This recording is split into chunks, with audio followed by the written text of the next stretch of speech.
Well, this is Tony. I'm over here at Ann's house, and here's a wild deer, and I'm petting it.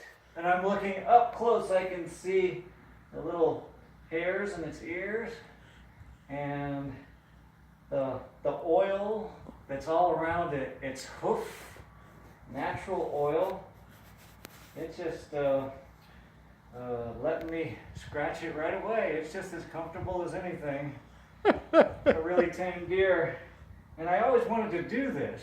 And I've heard of deer stomping on people, stomping on dogs and that are barking at the deers and things. And I've seen a deer in town stare down a deer and stomp the dog. The dog was on one side of the chain link fence, deer on the other, and the deer scared away the dog because it would stomp its hooves at the dog. And so here it is, completely wild mama deer, and as happy as a clam. And in scripture it says, one day the lion will lay down with the lamb.